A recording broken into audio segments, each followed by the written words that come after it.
ಎರಡನೇ ಟಿ20 ಪಂದ್ಯದಲ್ಲಿ ಇಶಾನ್ ಕಿಶನ್ ಆಡಿದಂತ ಒಂದು ಆರ್ಭಟದ ಬ್ಯಾಟಿಂಗ್ ಪ್ರದರ್ಶನದಿಂದಾಗಿ ಟೀಮ್ ಇಂಡಿಯಾ ನ್ಯೂಜಿಲೆಂಡ್ ನೀಡಿದಂತಹ 209 ರನ್ಗಳ ಗುರಿಯನ್ನ 15.2 ಓವರ್ನಲ್ಲಿ ಚೇಸ್ ಮಾಡಿ ಎರಡನೇ ಟಿ20 ಪಂದ್ಯದಲ್ಲೂ ಟೀಮ್ ಇಂಡಿಯಾ ಒಂದು ಭರ್ಜರಿಯಾದಂತಹ ಜಯವನ್ನ ಸಾಧಿಸಿದೆ. ಈ ಮೂಲಕ ಟಿ20 ಸರಣಿಯಲ್ಲಿ ಟೀಮ್ ಇಂಡಿಯಾ ಇದೀಗ 2-0 ಮುನ್ನಡೆಯನ್ನ ಸಾಧಿಸಿದೆ.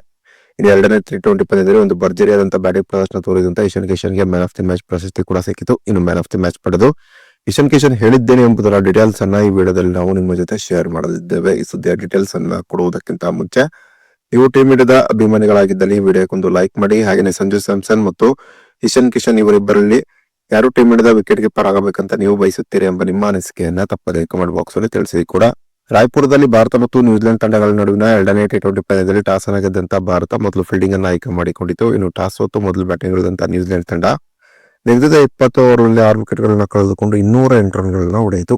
ಇನ್ನು ಗೆಲುವಿಗಾಗಿ 209 ರನ್ಗಳ ಗುರಿಯನ್ನು ಪಡೆದಂತ ಟೀಮ್ ಇಂಡಿಯಾ ಒಂದು ಉತ್ತಮವಾದ ಆರಂಭವನ್ನು ಪಡೆಯಲು ವಿಫಲವಾಯಿತು. ಟೀಮ್ ಇಂಡಿಯಾ 8 ರನ್ ಆಗುವಷ್ಟರಲ್ಲೇ ತನ್ನ ಪ್ರಮುಖ 2 ವಿಕೆಟ್ ಅನ್ನು ಕಳೆದುಕೊಂಡು ಸಂಕಷ್ಟಕ್ಕೆ ಸಿಲುಕಿತ್ತು. ಈ ಹಂತದಲ್ಲಿ ಇಶಾನ್ ಕಿಶನ್ ಮತ್ತು ಸೂರ್ಯಕುಮಾರ್ ಯಾದವ್ ಟೀಮ್ ಇಂಡಿಯಾದ ಪರವಾಗಿ ಒಂದು ಭರ್ಜರಿಯಾದಂತಹ ಬ್ಯಾಟಿಂಗ್ ಪ್ರದರ್ಶನ ತೋರಿದರು. ಅದರಲ್ಲಿ ಇಶಾನ್ ಕಿಶನ್ ಎರಡನೇ ಟಿ20 ಪಂದ್ಯದಲ್ಲಿ ಅಬ್ಬರಿಸಿ ಬೊಬ್ಬೇರಿದರು ಅಂತಾನೆ ಹೇಳಬಹುದಾಗಿದೆ. ಇಶಾನ್ ಕಿಶನ್ ಕೇವಲ 32 ಎಸೆತದಲ್ಲಿ 76 ರನ್ ಅನ್ನು ಹೊಡೆದರು. ಇದರಲ್ಲಿ 11 4 ಮತ್ತು 4 ಭರ್ಜರಿ ಸಿಕ್ಸರ್ ಸೇರಿತ್ತು.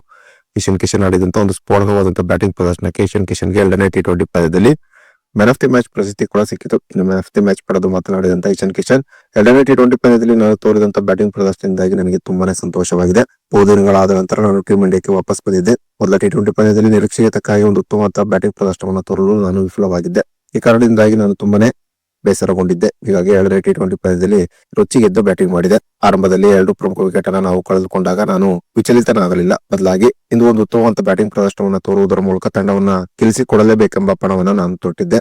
ಅದು ಸಾಧ್ಯವಾಗಿದ್ದಕ್ಕೆ ತುಂಬಾನೇ ಖುಷಿ ಇದೆ. ಬಾಲ್ ಬ್ಯಾಟ್ಗೆ ಚೆನ್ನಾಗಿ ಬರುತ್ತಿತ್ತು. ಪಿಚ್ ಬ್ಯಾಟಿಂಗ್ ಗೆ ತುಂಬಾನೇ ಅನುಕೂಲಕರವಾಗಿದ್ದರಿಂದ ಬಹುಬೇಗನೆ ಪಂದ್ಯವನ್ನು ಮುಗಿಸಬೇಕೆಂಬ ಆಲೋಚನೆಯಲ್ಲಿ ನಾನಿದ್ದೆ. ಇನ್ನು ಸೂರ್ಯಬಾಯಿ ಕೂಡ ಈ ಪಂದ್ಯದಲ್ಲಿ ಒಂದು ಉತ್ತಮವಾದ ಬ್ಯಾಟಿಂಗ್ ಪ್ರದರ್ಶನ ತೋರಿದರು. ಸೂರ್ಯಬಾಯಿ ಜೊತೆ ಬ್ಯಾಟಿಂಗ್ ಮಾಡಿದ್ದು ತುಂಬಾನೇ ಸಂತೋಷವನ್ನ ನೀಡಿತು. ಸದ್ಯ ನಾನು ಒಂದು ಉತ್ತಮವಾದ ಲಯದಲ್ಲಿದ್ದೇನೆ. ಇದೇ ಫಾರ್ಮ್ ಅನ್ನ ಬಾಕಿ ಉಳಿದಿರುವಂತಹ ಪಂದ್ಯದಲ್ಲೂ ಜೊತೆಗೆ ಮುಂಬರುವ ಟಿ20 ವರ್ಲ್ಡ್ ಕಪ್ ನಲ್ಲೂ ಕೂಡ ತಂಡಕ್ಕಾಗಿ ತೋರಲು ಬಯಸಿದ್ದೇನೆ ಎಂಬ ಮಾತನ್ನ ಇಶಾನ್ ಕಿಶನ್ ಈ ಸಂದರ್ಭದಲ್ಲಿ ಹೇಳಿದರು. ಇನ್ನು ಇಶಾನ್ ಕಿಶನ್ ಎರಡನೇ ಟಿ20 ಪಂದ್ಯದಲ್ಲಿ ತೋರಿದಂತಹ ಒಂದು ಬರದ ಬ್ಯಾಟಿಂಗ್ ಪ್ರದರ್ಶನದ ಬಗ್ಗೆ ನಿಮ್ಮ ಅನಿಸಿಕೆ ಅಭಿಪ್ರಾಯವನ್ನ ತಪ್ಪದೇ ಕಮೆಂಟ್ ಬಾಕ್ಸ್ ತಿಳಿಸಿ.